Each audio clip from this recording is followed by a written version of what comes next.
Good morning, everyone. It's almost 10 minutes past the time we should have started. So let me welcome you to the second day of MENOG. I'm Massimiliano Stucchi. I'm from Italy. This is the first session of the day, and I'll be moderating it. And as first speaker, we have Chafic Chaya from RIPE NCC, who will tell you about the activities the RIPE NCC performs in the region, and then he will be followed by Cham, another colleague, to tell you what they're doing in the region and how you can also participate in that. So, Chafic. Sabah al-khair. Good morning, everyone. First, it's not an easy task, first talk in the morning. I hope that you had your coffee, your breakfast. So once again, good morning and welcome to the second day for MENOG. So today, this morning, I will try my best to share with you RIPE NCC activities and engagements in the region and the impact of this engagement in the internet landscape. So I will start to set the stage, and then I will handle the floor to my colleague Jad, who will go deeper into the technical details and the impact of our engagements. We are living in an interconnected digital world.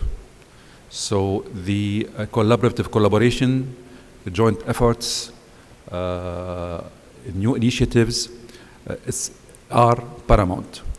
As RIPE NCC, we play an important role to facilitate discussions, supporting our members, and help the community to stay connected. And we do this at different levels and through different channels.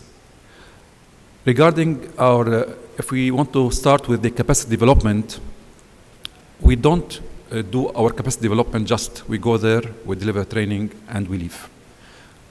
Our strategy is to follow up this process, to continue supporting our members, and to give them not only the know-how and expertise, but share with them the best practices and what's happening with the new technology. Related to the government, as a public policy and the government affair, I'm in charge in this region, so it's very important to keep our relation with governments and regulators. What we do, we support governments and regulators in providing them the technical expertise, the technical backgrounds on different topics, so it can help them in doing or putting their policy making. We support them also in their national consultancy. So if there is any topic related to the internet infrastructure, RIPE NCC always there, and we put our input as once again as center of technical expertise. Last but not least, we collaborate at the regional and international levels through MOUs. So some of our partnerships are formalized in certain MOUs. It can give us an advantage to open new channels of collaboration and to see how we can enhance our activities that we are doing together. Once again, part of RIPE NCC strategy, the major part is the capacity building. So our role is to support our members and the community to stay connected, to get the best practices, and we provide them especially with the measurement, the statistics.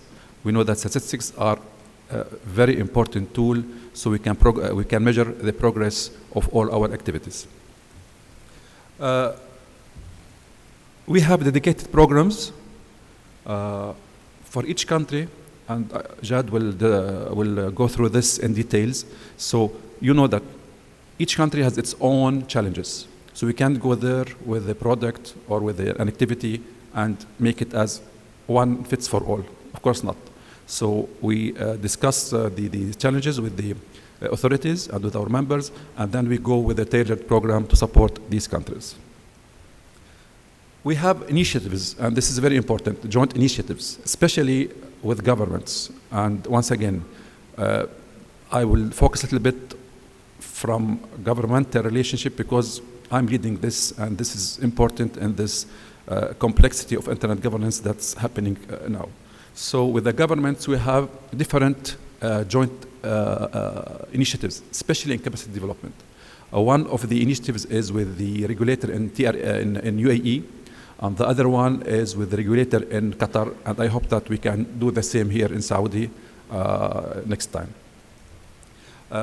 In addition to that, we have different joint initiatives with other organizations. So we are working with the League of Arab States. We are working with the IACTO, the Arab ICT organization. We are working with the ARISPA, the ISP Arab organization, and United Nations, ESQA, and especially with the ITU Arab Regional Office in Cairo. Once again, I go back to measurements because it's really an important topic for us. So measurements are very important, as I said, for our work and to see how the progress is on the ground. What we do, we provide comprehensive statistics from the RIPE NCC database and to support members, to support the industry, to support governments in all their activities on the ground. But here we have a challenge. As much as the measurement is important, we still need tools to do these measurements. And once again, here is an opportunity for us to call to support our efforts. Please reach me or my colleagues here to get some probes so we can do much measurement, or we can discuss how you can peer with our RIS route system. And the third one is how you can host a key route, once again. So different tools we have that can support our work here in the region to get these measurements.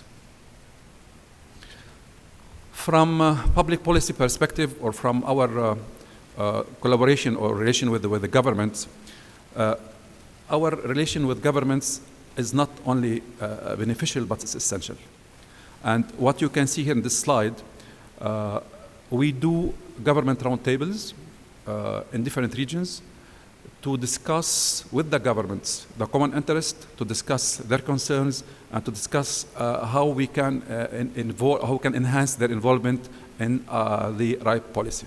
So these are what we heard from last year, government RIPE in Dubai. And by the way, the next roundtable for the governance will be held in Dubai in November. What we heard from them, they need more presence. They need more capacity building. They need more efforts from us. And one of the issues that we had, that what or where we can discuss the public policy issues. Because as you know, MENOG is a technical venue, so we already discussed the technical issues, but for public policy, so we were happy to hear from the governments that, hey guys, why you don't take MENOG as a platform? We have MENOG, you have people there, so let's take a part of, or let's have this public policy discussion inside MENOG too. And I'm happy to see that here in this MENOG, we have 4 governments with us. And it's really great to start this initiative. So maybe for next MENOG, I will see with the PC, I will discuss how we can involve the public policy in MENOG discussions, or part of MENOG. That means we can dedicate session or 2 for this kind of issues, especially now with, as I said, with the complexity of internet governance and the complexity of the digital governance. It's really heartening to see that our efforts are well recognized by the highest level. So in December 2021, the Arab ICT Council, they praised our work, not only what we are doing with the League of Arab States or at the national level, but they also put like a roadmap for us. And one of these roadmap, Mr. Bassam, is the IXP. How we can do a regional IXP or national IXP to have an ecosystem. And this is, I think, you can see it in one of the resolutions of the Arab of ICT ministers. So Jad and us in the RIPE NCC, we are doing a report. We hope that this report will be ready in December as as an initiative to kick off, to see where we are now and what we can be done related to this IXP issue. And based on this resolution, we had really a positive and direct outcome. So now, as RIPE NCC and as the RIR here in this region, so we are a part of the Arab Internet Group, which is working under the LAS umbrella. And we are working together. There is an initiative called the Arab Digital Agenda. So this Arab Digital Agenda is the strategy to help the Arab states for their digital transformation. So a lot of things happening now. Once again, as I said, this support from the high-level decision makers and high-level political authority gave us a lot on the ground and opened us a lot of doors. And now we are working with every and each regulator in the region. Once again, as I mentioned, we have MOUs to formalize and to push our activities. This, the latest one we signed in Bucharest alongside the PP22 was with IACTO, the Arab ICT organization. And the first outcome of this MOU was the creation of the IPv6 Arab Council. Once again, Jad will go in details through the statistics and numbers, but I'm here to just to share with you that a lot of Arab countries are still lagging behind. We know that Saudi, United Arab Emirates, and other countries are doing very well, excellent. But other countries, they are still have no IPv6 traffic, zero traffic. So this council will gather all the experts to see how we can support these Arab countries that are still lagging behind. And once again, there's a call for, if you are interested or if there is any IPv6 expert in this hall, please approach me so we can get you involved in this Arab Council. Other MOUs were forged in the past, one with the CITC, CST now, and even though it was during COVID-19, but we signed the MOU online. We have another MOU with the regulatory authority in United Arab Emirates, and we have two other MOUs, one with academics, AUB, and the other one with the ARISPA, the ISP Arab organization. My last slide before I leave I give the stage to Jad.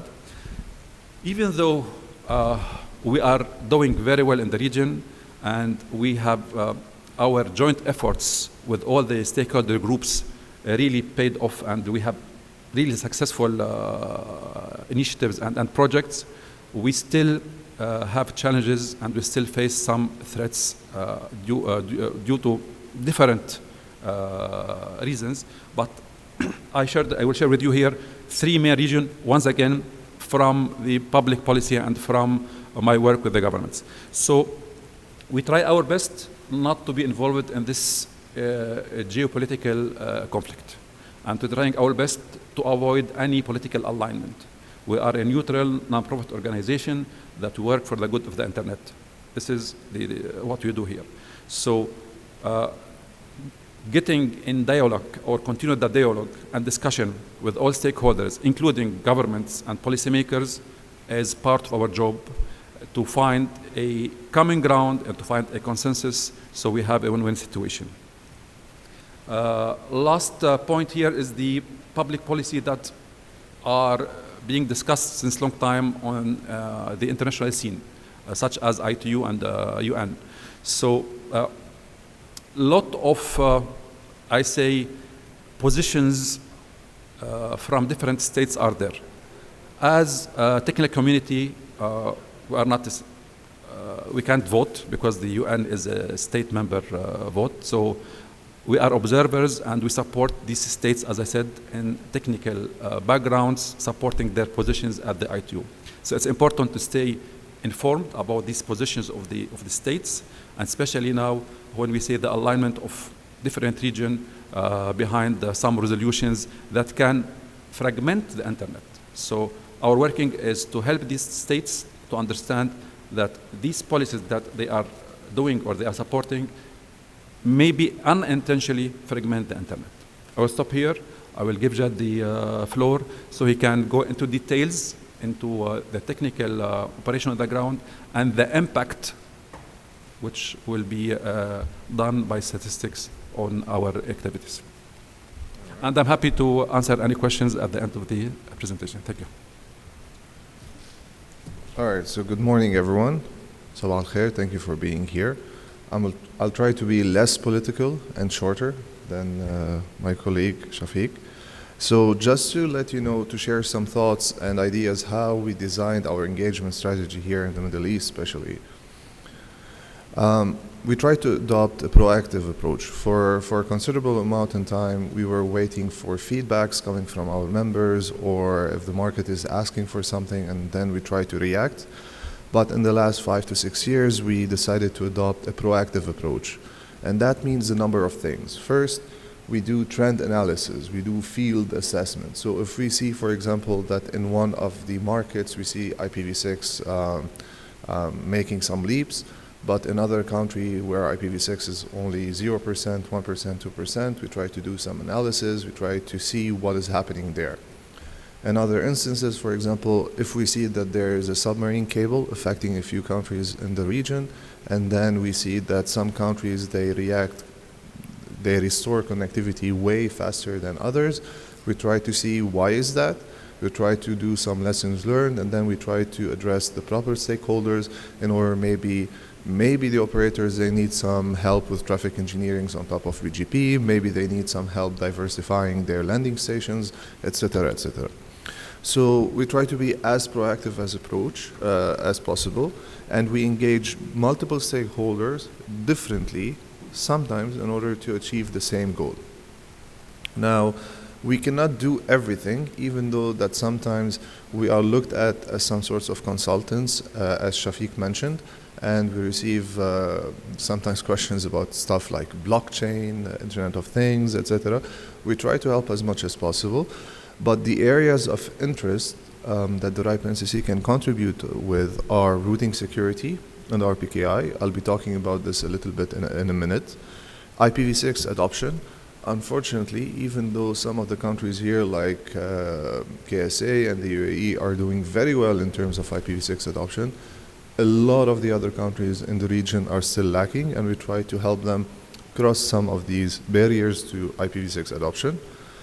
The LAR ecosystem, so we often do some workshops or try to help a lot of our non-members become members, because also when we talk about the LAR ecosystem, it's not only about becoming an LAR with the RIPE NCC, but also participating in the policy development process, participating in the working group, try to voice our concerns in the region, and so on and so forth. Internet resources.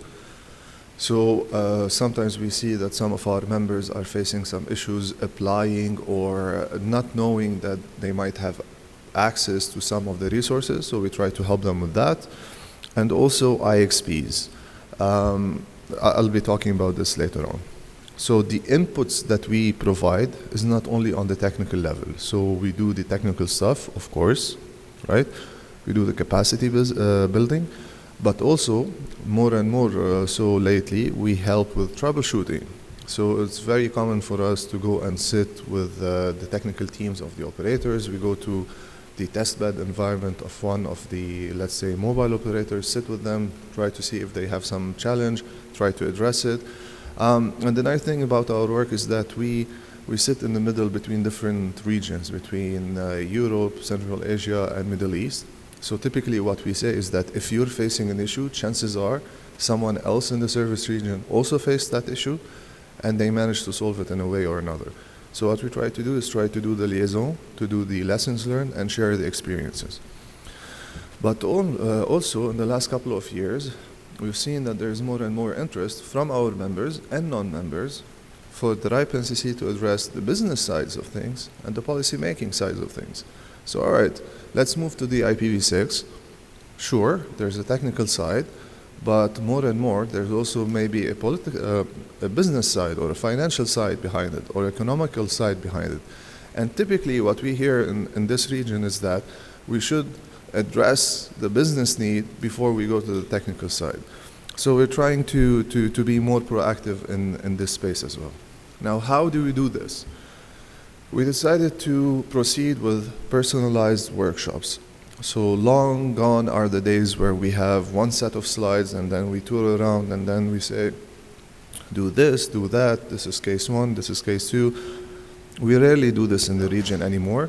So what we do is that we do very specialized workshops, but they also require careful planning. So we typically work with our stakeholders, define who the audience is, what we would like to achieve, and then we develop a set of slides, sometimes workshops, sometimes labs, or sometimes a live demo, whatever that is, in order to convey the message. And these workshops, instead of them having like a one-time thing, typically we do them over a period of time, and in order to get to the target that we want. And our approach as well, we decided for it to be iterative. So although we'd like to do everything all the time, we try to, from now, set a certain goal, achievable goal, get to this goal, and then build on it to go forward. Now, in business and growing up and everything, every time we needed to do a certain sort of transaction or deal with someone, I would hear the sentence, "It takes two to tango," right? But then I realized that in this region, I decided to come up with a new saying. It takes 10 to do the debke. And for the people in the room who don't know what debke is, I would suggest that you go to YouTube right away. You're missing out on a lot. So in that spirit, who do we work with? Who is our debke squad in the region in order to get to where we want? Of course, it starts with our members, but also the regulators and the governments, service providers, mobile operators, and this is typically an area that we didn't used to address a lot when it comes to the small details, the technical details, but we are. Academia and researchers, we see a lot of growth in this area, in this region lately, and it's worth to focus on.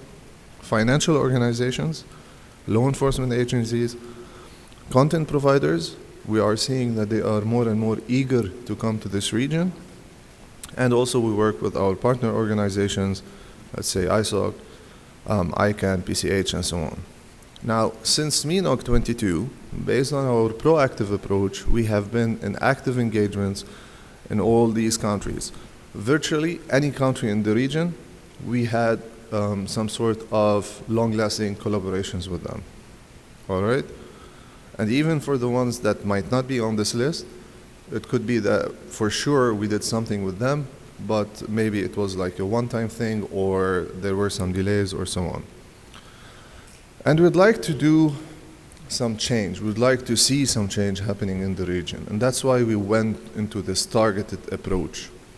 So last year, in MENOG in Bahrain, I presented the slide, that table on the left. It was about routing security. I had a talk on routing security and we were focusing on this. And we identified that while some of the countries, they did pretty well in terms of ROA signing, some of the big countries still lagged. And we identified 3 of these countries. And then we started digging deeper and deeper. Who are the operators there? Who are the challenges? What are the challenges there? And we designed a certain approach to address this. And here, it's a perfect example of how multi-stakeholder engagements got us to the desired results. So for example, KSA last year in December, only around 3% of the IPv4 address space was covered by RPKI, but today we're sitting at around 91%. The UAE was at 35%, today it's around 94.6%. And we cannot claim the credit on our own, right? The CST, TDRA, the role of these regulators were pivotal in getting there. And this is a testimony how if we all work together, we can achieve targets. But we also need champions from our side, champions from the member side, champions from the regulator side, in order to get us to where we would like to go. And special thanks to the CST and the TDRA, even our colleague Mishal sitting with us, for helping us achieve these goals. Now, what are the current and future efforts? We will continue with the ROA signing. As you've seen, we have had some success in terms of signing the IPv4 space. We still need to continue this in some other countries. Like, for example, in Syria, we managed to take the coverage from around 0% to 50, 60%, but we need to continue there. However, we're still lacking a little bit in terms of IPv6, signing the IPv6 space. So that would be an area for us to focus. From there, we do the bridge to the routing security. So we would like to push for the RPKI validation and proper BGP filtering. So BGP validation would be the next step in the RPKI deployments. We've already started it with some of our member states. Just 2 days ago, we had a meeting with the regulator here to try to decide on the steps forward. At the end of October, we will be having a session with the operators here, hopefully the same in the UAE. And if all goes well, we will be achieving this goal soon. Finally, we're also working on IPv6 adoption and security. During the last year, we've had a lot of assessments, especially in countries like Jordan, Lebanon, Bahrain, Qatar, where the infrastructure is more or less there. In some countries, there are IPv6 task forces, for example. We know that there have been some work being done before in terms of moving towards IPv6, but we are yet to see traffic on top of IPv6. So that means that there might be some underlying issues. We are working hard with them, and hopefully by this year, we were promised to see some results. So we are following up on this. Now, the scope of our work, it ranges from doing a needs assessment, analyzing the traffic, troubleshooting, building the bridge in terms of knowledge transfer, liaising with the industry players, and so on and so forth. Now, one of our current efforts, and Chafic mentioned this, alluded to it already, is the IXP report. And this is a direct result of the discussions that happened last year at MENOG 22. So at every MENOG, we have a day zero, where we bring in the IXP operators and managers from the region, and we try to brainstorm all of us together in order to understand where are we in terms of the IXP ecosystem, and where do we want to go. So last year we decided that we need a guidance report, something that would help more the technical people, the IXP operators, but more importantly, the policymakers, in order to foster an environment where IXPs can flourish. So this is an ongoing effort. Some of the initial findings so far is that naturally there's a considerable growth in the number of IXPs in the region. 10 years ago, we could count the IXPs on the fingers of one hand. Today, we have a healthy number. There are multiple governance structure in the region for IXPs. We have some community-driven, some regulatory, country-owned or country-run IXPs. Some fall under the IXP, the licenses of operators and so on. So there are pros and cons for each one of them. There are some challenges on several fronts, whether it's regulatory challenges, cross-border connections, the addressable markets. So there are, for example, in some countries where we might find only 8 ASNs. Is this a challenge or not for an IXP? And probably the biggest challenge we have faced so far is to try to define success. So the biggest question for me while doing my interviews and doing the market analysis, what can be considered a successful IXP? So an IXP in Lebanon where we have 180 LARs, or an IXP in Saudi Arabia where we have 170 LARs, should it be considered like the criteria for success, are they the same for a country like Qatar where we might have only 8 ASNs there or 7 ASNs? So we quickly realized that there is no one size fits all, and we're trying to address this. Now, there is a call for action. We need your help. We need access to open data and statistics. It has been proven increasingly hard to find objective data on the operations of IXPs and so on. And we need to spread awareness.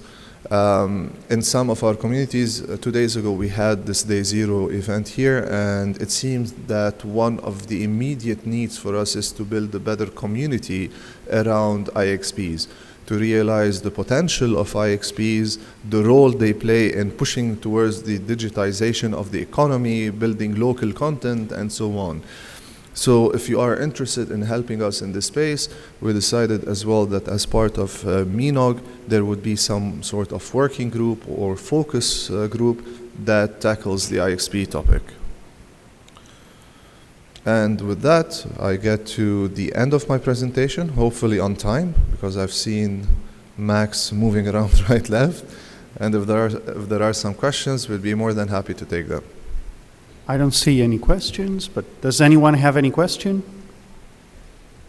No? Well then, thank you, Jad. Thank you, Chafic.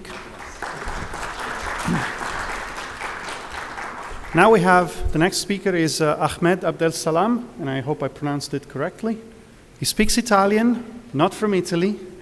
And he will present about a new technology related to IPv6, SRv6. The floor is yours. Thank you. اوكي جود.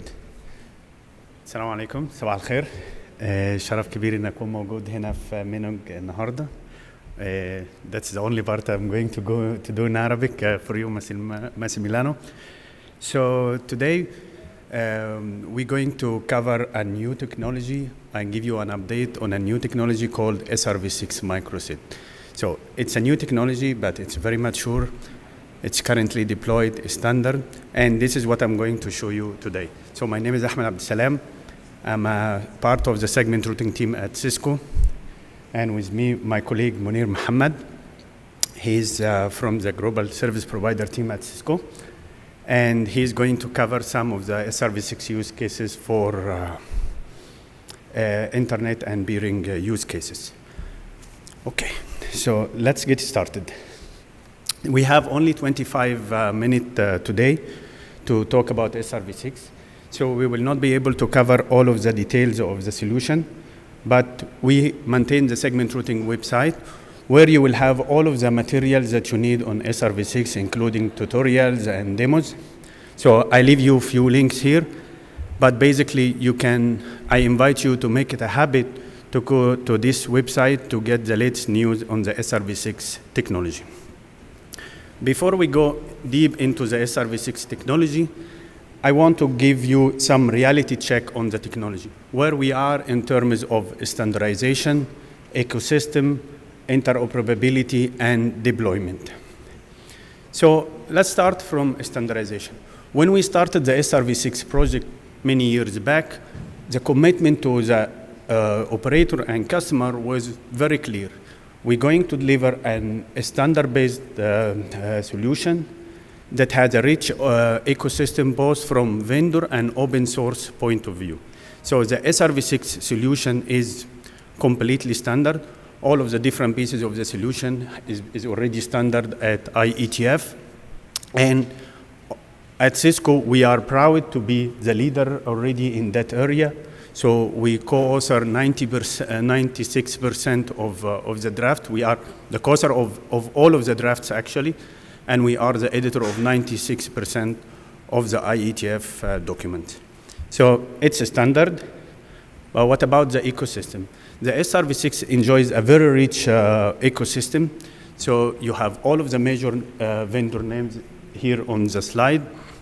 We have more than 25 hardware line rate implementation across the different vendors and the merchant silicon. We have also more than 20 open source software stack that supports SRv6.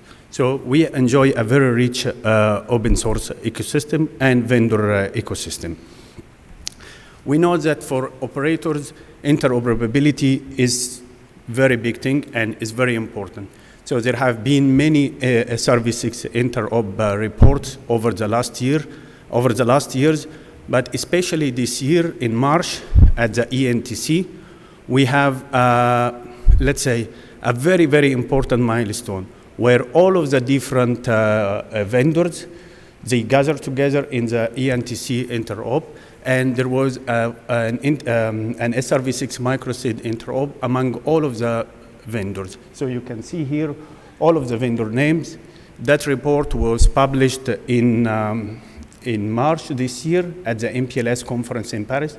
So I leave you the link for the report, but in summary, all of the main network vendors were there and participated into the interop. Then, because it's standard, because it has a rich open source ecosystem, and because it's an interoperable solution, we have really a record speed deployment for SRv6. So we have 5 years of commercial deployments. It started in January 2019, when SoftBank, the first operator to deploy SRv6, they go live with SRv6. Then since then, we have many deployments. So you can see here the list of public deployments. We have more than 100 million subscribers actually served or by SRv6 services. We have more than, let's say, the one that you see here are the public deployment. But we have many, many more deployments that are not yet public. Some of them are in the Middle East, and actually some here in by Saudi operators. It's not yet public, but soon you should know about them. Then, so here is like, how to say, a bit of the reality check. We know it's standard. We know it's interoperable solution, multi-vendor, deployed at different operator, but why operator it choose to deploy SRv6, and why as an operator I should adopt this technology. So the first important benefit that you get from SRv6 is the unified data plane solution.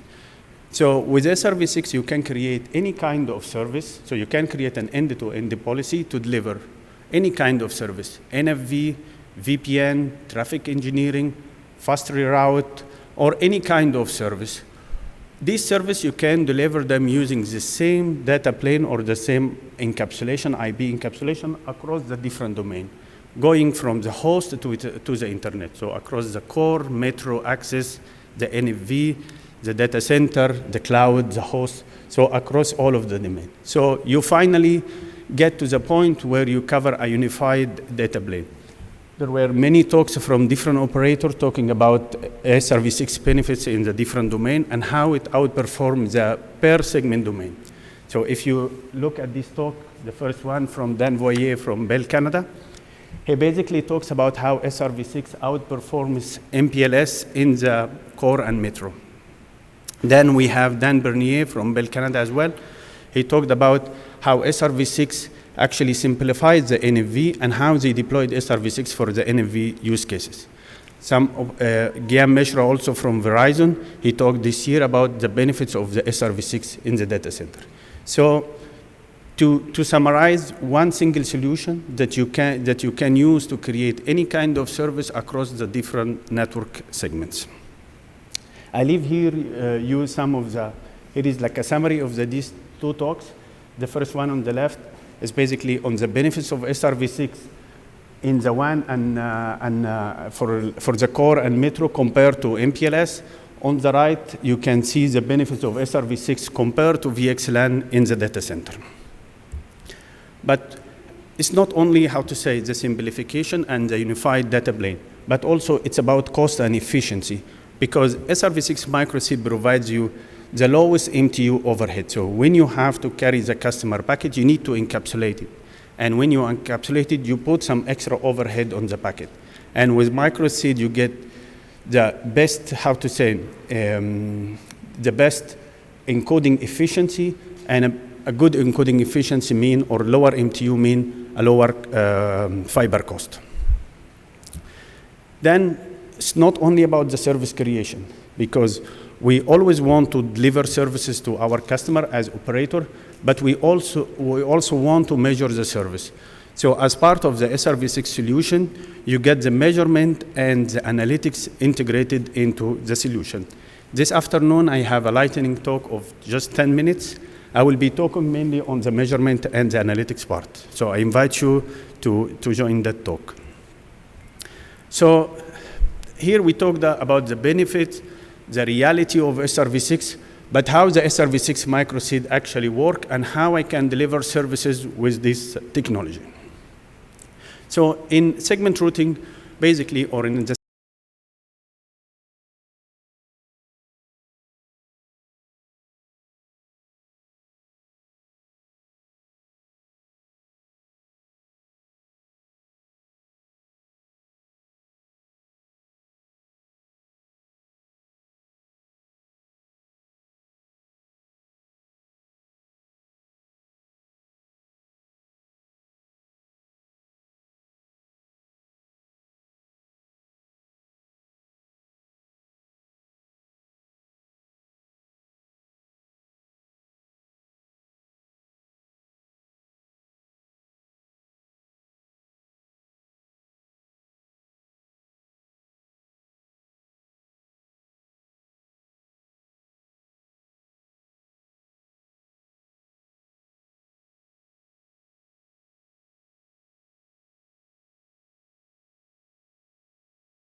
used to deliver.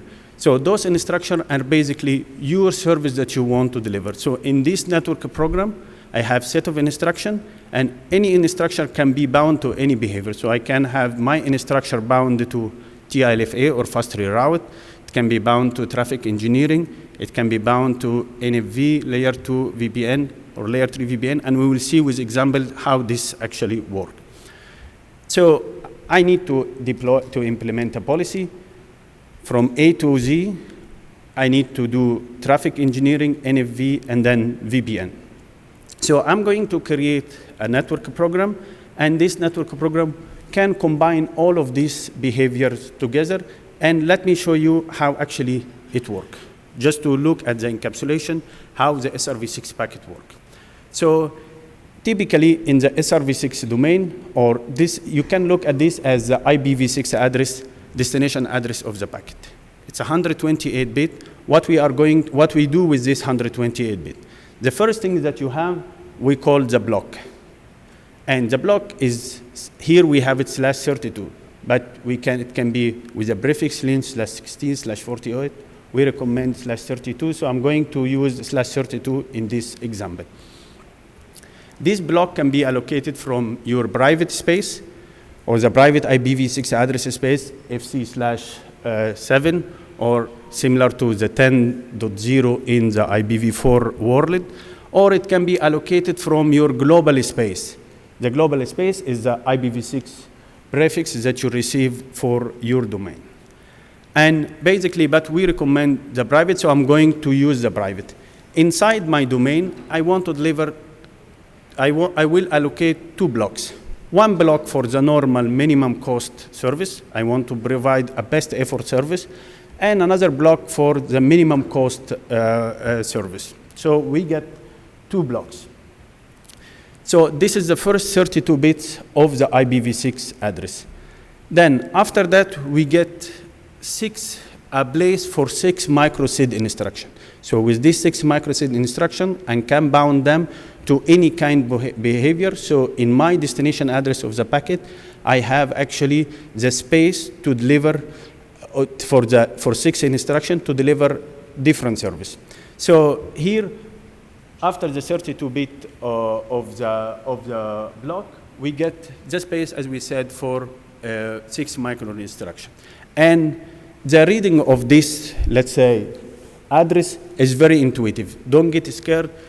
if you look at this, I have the first 32-bit, it's the minimum cost slice. So within the minimum cost slice, take the packet through the shortest path to node 1, then take the packet through the shortest path to node 2, then take the packet to node 3 until you go to node 6. So it's very intuitive, the reading of this program.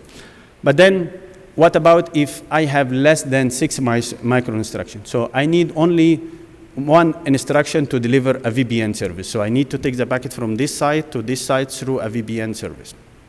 When you don't need them, you just set those instructions that you are not going to, or this space that you are not going to use with zeros as end of carrier. But what about if I need more than 6 instructions? I have a complex policy and I need to many instruction or to perform many service for this packet. I'm going to put the first 6 instruction in the destination address. And if you remember when we said we encapsulate the packet, we said we encapsulate the packet with an outer IPv6 header and a potential segment routing header. So the segment routing header is used when you have more than 6 instructions.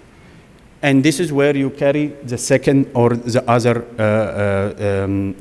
instruction. Here is the format of the SRH. It's a IETF standard defined by RFC 8754.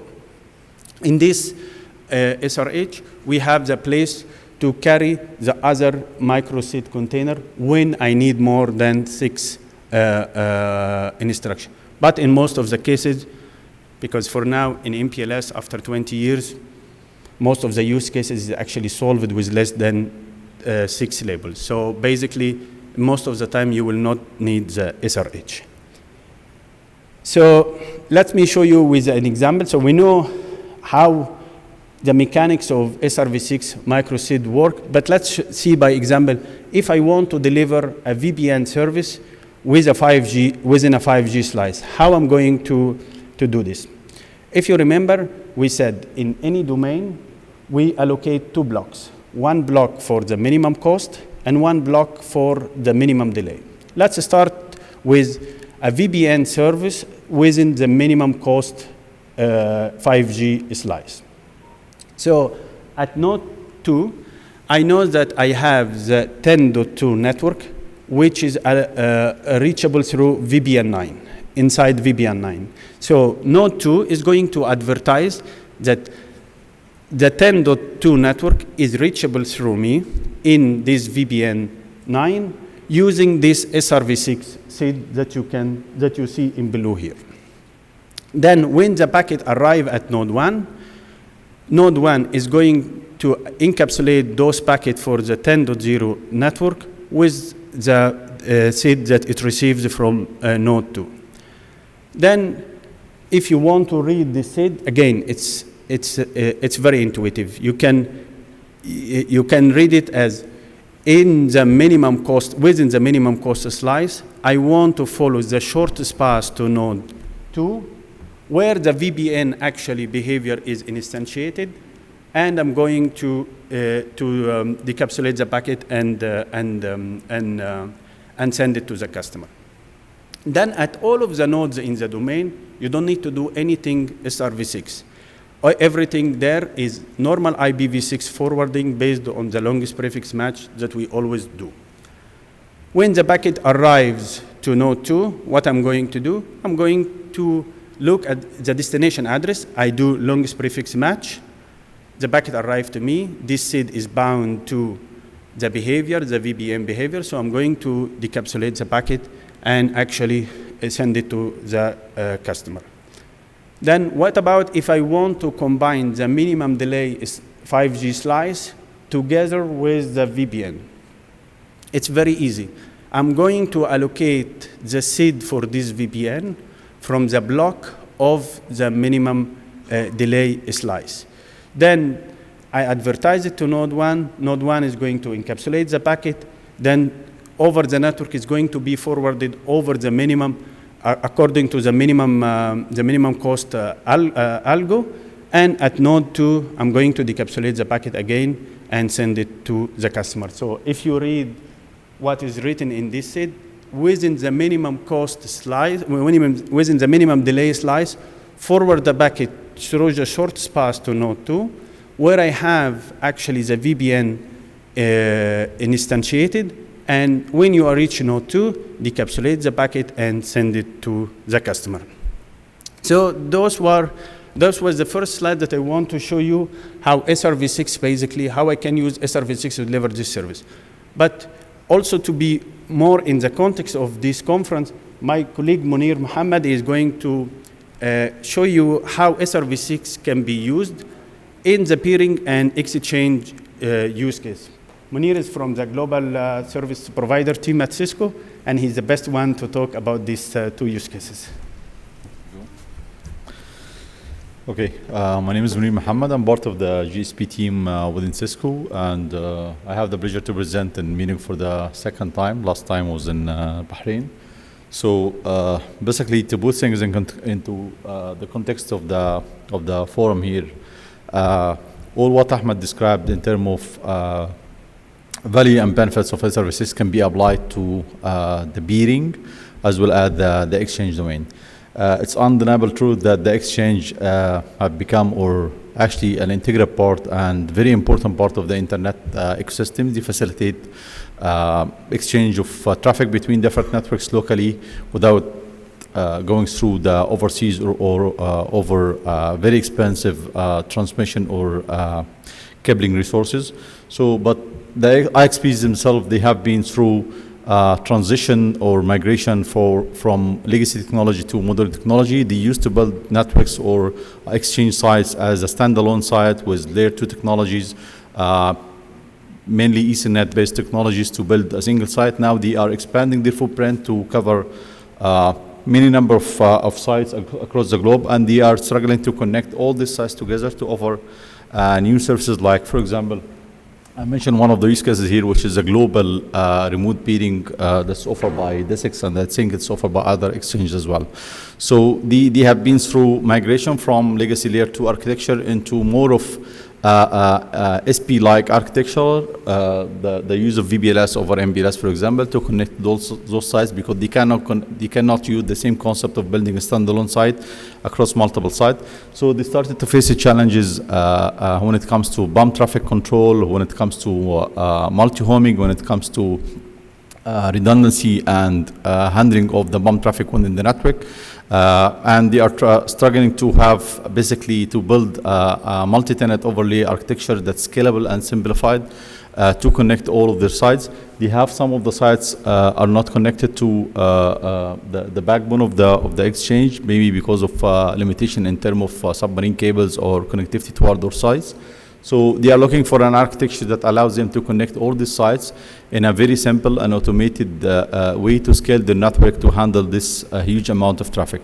So we believe that the SRv6 will add lots of value for the exchange use cases, because they can connect, they can keep the multi-tenant architecture they have today, things like advanced layer 2 VPNs like the EVPN, and they can carry it over SRv6, which is a pure IPv6 forwarding, so they don't need to go through the complex protocols such as the LDP, RSVP to connect their network together. They just can use IPv6, which is something that is available in all their peering location, available at their peering points as well.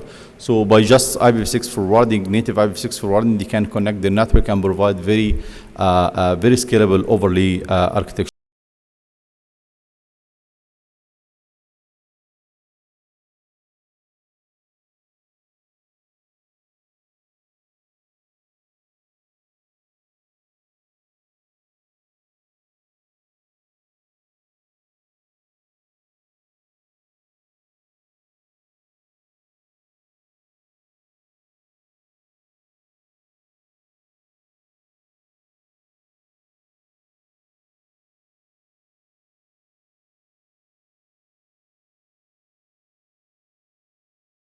On their architecture and make a value of it. Things like faster route, things like traffic engineering capability, stateless traffic engineering capability, things like very optimized routing resources, or very optimized actually FIB tables.